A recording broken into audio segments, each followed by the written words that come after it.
رابعہ عاطف ہیں جی کراچی سے، وہ کہتی ہیں پاکستان تحریک انصاف اس وقت سیاست سے آؤٹ نظر آ رہی ہے۔ اگر عمران خان کو سزا ہوتی ہے تو پی ٹی آئی کا مستقبل کیا ہوگا؟ کیا عمران خان کے بغیر پی ٹی آئی اپنا وجود برقرار رکھ پائے گی؟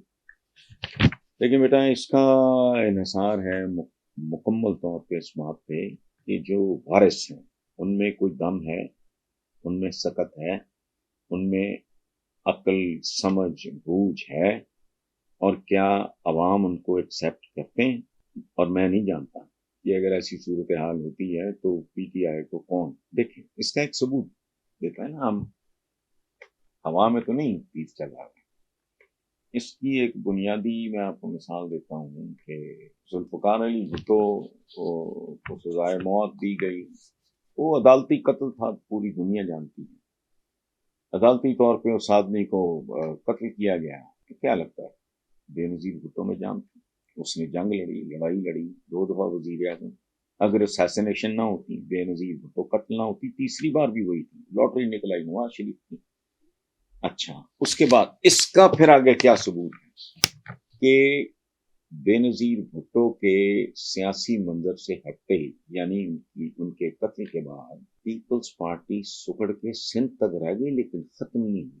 تو زرداری صاحب نے مارا، پوری طرح اس کو نہیں سنبھال سکے، لیکن اپنا جو آبائی کہہ لیں آپ ان کا صوبہ تھا، اس میں تو وہ اس کے بعد وہ پریزیڈنٹ بھی ہوئے۔ ان کا بیٹا بھی ریسنٹلی یہ پی ٹی ایم کے، حالانکہ وہ منہ کالا کرانے والی بات تھی، لیکن ظاہر ہے اس نوجوان کا تجربہ ہو گیا۔ It was not very bad. تو بلاول کا ایکسپوئر ہوا، اور وہ پرابلی اس ملک کی تاریخ کا ینگسٹ فورن منسٹر ہے۔ سو عمران خان کے بغیر پی ٹی آئی، دیکھیں بات سنیں، اس کا ایک اور بھی ہے، دنیا کی تاریخ اٹھا کے دیکھیں، جو بانیان ہوتے ہیں، ادیان دیکھ لیں، مذہب دیکھ لیں، نہیں، اللہ پاک کا ایک قدرت کا ایک اپنا نظام انہوں نے جانا ہوتا وہ چلے گئے، لیکن اسلام، دین اسلام سے لے کے جو باقی ہمارے الہامی کتابیں ہیں، جن کی عیسائیت ہے، یہودیت ہے، بنتا ہے۔ سو ایٹ آل لیولس جو بڑے لیڈرز ہوتے ہیں، جن کی جڑیں ہوتی ہیں، وہ چاہے روحانی دنیا کے ہوں چاہے سیاسی دنیا کے ہوں، وہ ذرا پھر مشکل ہوتا ہے۔ باقی ڈیپینڈ کرتا ہے پی ٹی آئی کے جو وارث ہوں گے کون ہوں گے، میں نہیں جانتا، وہ ہینڈل کس طرح کرتے ہیں، معاملات کو سنبھالتے کیسے۔ نیکسٹ ہیں جی ابرار خان، اسلام آباد سے ہیں اور آسٹریلیا میں رہتے ہیں، شہر کا نام انہوں نے نہیں لکھا۔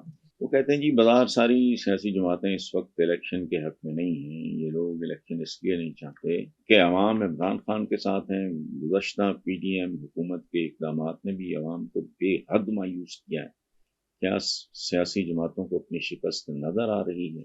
دیکھیں ابرار خان صاحب، نظر نہیں آ رہی، یہ ایک طے شدہ بات ہے۔ جیسے پاکستان کی اقتصادی صورتحال ہے، اس کے بارے میں یہ کہنا کہ نظر آ رہی ہے، یہ فضول بات ہے۔ لوگوں سے پوچھیں، تباہی مچی ہے، اقتصادی تباہی اس ملک میں بالکل ایسی ہے جیسے ہوا پھرتی ہے۔ تو اسی طرح ان لوگوں کی تو کوئی اوقات، کوئی حیثیت سرے سے نہیں رہ گئی، اور منہ سے یہ مانے نہ مانے، چونکہ سیاستدان بڑا بے شرم، بڑا بے حیا، بڑا ڈھیٹ ہوتا ہے، لیکن اندر سے چونکہ ان کو پتہ ہے۔ آپ کے سوال میں ایک مجھے ہلکا سا سکم نظر آ رہا ہے، وہ یہ کہ پیپلز پارٹی تو بہرحال وقت پہ الیکشن کا مطالبہ کر رہی ہے، باقی صورتحال وہی ہے جو میں نے آپ کو بتائی۔ پی ڈی ایم از ڈومڈ، اور اس کا سرغنہ پی ڈی ایم کا تھا وہ نون لیگ، اور نون لیگ ہے تو ان کا تو اشر ہو گیا ہے۔ میں باقی صوبوں کی بات نہیں کر رہا، وہاں تو پہلے بھی ان کا کچھ نہیں تھا۔ پنجاب میں تو ان کا نام کوئی نہیں لیتا، اور اگر لیتا ہے تو اس کے ساتھ جو کچھ کہتا ہے وہ میں کہہ نہیں سکتا۔ اور جب ان کے ساتھ نفرت اتنی نہیں بڑی تھی لوگوں میں، تب ان کے اپنے سپورٹر کہتے تھے، اب انہوں نے یہ بھی کہنا بند کر دیا۔ وہ کیا کہتے تھے کہ جی کھاندے نے تے لاندے بھی تے نہیں۔ یہ ان کی اصل اوقات، یہ ان کی ریپوٹیشن ہے کہ ان کے ہمدرد بھی یہی کہتے تھے۔ تو میں ان کو سمجھایا کرتا تھا، وہ لاندے اس کر کے نہیں کہ کھانا ہوں ہے، کوئی واردات پان گے تے بچوں کمیشن کھان گے نا، بہرحال